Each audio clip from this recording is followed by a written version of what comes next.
Olá!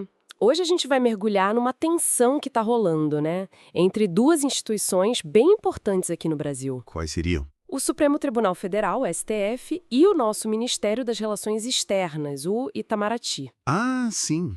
E o motivo dessa tensão? Parece que é a possibilidade de sanções vindo lá dos Estados Unidos. A gente está se baseando num artigo interessante. O título é Crise Brasil-US. STF frustrado com Itamaraty. Entendi. Um título forte. Pois é. E a ideia aqui é tentar entender, sabe, a perspectiva do STF. O que o Itamaraty está pensando e onde exatamente eles estão discordando sobre como lidar com essa pressão externa. Vamos dar uma olhada nisso? Vamos lá, me parece um tema bem relevante. Então, começando pelo STF. O artigo indica um clima, assim, de frustração mesmo. Frustração. Com o Itamaraty. Exato. Alguns ministros estariam decepcionados, essa é a palavra usada. Eles acham que a resposta do Itamaraty está meio lenta. E o que eles esperavam, então? Olha, a expectativa, segundo a fonte, era por uma defesa mais direta, sabe? Mais proativa do ministro Mauro Vieira. Proativa contra o que, exatamente? Contra o que eles percebem como ameaças vindas de políticos americanos. O artigo até menciona o contexto da administração Trump, né? Interessante essa diferença de percepção. Porque, assim, para o STF, algumas declarações já seriam o bastante para uma resposta oficial, né?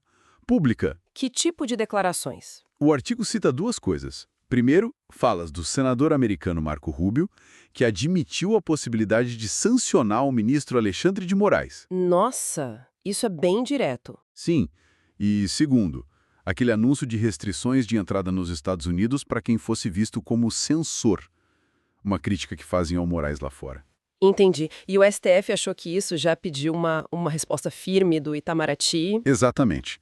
Para eles, parece que isso já configurava uma ofensa, sabe? Que exigia uma defesa imediata. A base para essas sanções seria a Lei Magnitsky. Certo. Você mencionou essa lei Magnitsky. Pode dar uma pincelada rápida pra gente? O que é isso? Claro, rapidinho. A Lei Magnitsky Global, basicamente, permite que o governo americano puna estrangeiros, Punir como? com sanções tipo congelar bens, negar visto, se considerarem que a pessoa cometeu violação grave de direitos humanos ou corrupção. Ah, tá. E a dúvida é se poderiam usar isso contra o ministro do STF por decisões judiciais. Essa é a questão central. E o Itamaraty, como a gente vai ver, tem uma opinião bem específica sobre a aplicabilidade disso. Ok, faz sentido. E qual é, então, a posição do Itamaraty nisso tudo, segundo o artigo? Bom, a palavra-chave é cautela. Cautela. Isso. O argumento é que, por enquanto, não tem nada concreto. Nenhuma medida oficial dos Estados Unidos nesse sentido. Então, uma reação mais forte agora seria... Precipitado. Na visão dele, seria precipitado. A estratégia é monitorar, ficar de olho, esperar para ver. Entendi. Diplomacia mais clássica, digamos assim. Exato, é a linha tradicional. O chanceler Mauro Vieira, segundo consta, tanto em público quanto em conversas no STF, reforçou isso. O que ele disse exatamente? Que o interesse nacional é que manda nas relações externas.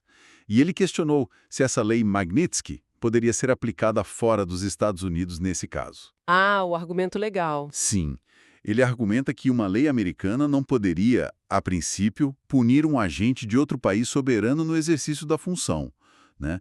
A aposta é mais nos canais discretos, na conversa, pelo menos inicialmente. Só que essa abordagem mais técnica, mais reservada, parece que não acalmou muito os ânimos no STF, né? Parece que não. E aí o artigo traz um ponto que parece ter piorado as coisas. Qual seria? A insatisfação lá no Supremo teria aumentado bastante quando o ministro Vieira desmarcou umas reuniões. Reuniões com o STF sobre esse assunto? Exatamente, reuniões que já estavam agendadas para tratar disso. E aí alguns ministros interpretaram isso como descaso, sabe? Como se o Itamaraty não estivesse dando a devida importância. Isso, o peso simbólico de cancelar essas reuniões parece ter sido grande. Mostra talvez um desalinhamento na percepção de urgência, né? Sem dúvida. Esses ruídos na comunicação, esses desencontros, podem ter sido lidos como uma minimização da preocupação do judiciário, fica claro esse desalinhamento de percepção entre os poderes. Então, para a gente amarrar o que a fonte nos mostra, o que a gente tem é um choque de estratégias, né? É uma boa forma de colocar. De um lado, o STF querendo uma defesa pública imediata da instituição e dos seus membros contra essas críticas externas. Uma defesa mais assertiva. Isso. E, do outro lado, o Itamaraty escolhendo a prudência diplomática, a análise mais fria, esperando algo concreto acontecer antes de, talvez, subir o tom. Aguardando os fatos consumados, né? Para ter uma base mais sólida para agir. Claramente um desalinhamento sobre o melhor jeito de lidar com uma questão internacional delicada, mas que bate aqui dentro, né? Com certeza. E isso tudo, olha, levanta uma questão bem importante para a gente pensar. Qual seria? Como um país deve calibrar a resposta quando decisões internas do seu judiciário viram alvo de crítica e até ameaça de retaliação por uma potência estrangeira? É complicado. Muito. Qual é o equilíbrio certo entre ser prudente diplomaticamente, para não criar um conflito maior sem necessidade, E, ao mesmo tempo, defender com firmeza a sua soberania, as suas instituições, os seus representantes. exatamente. É uma equação difícil de resolver, né? Fica aí a reflexão.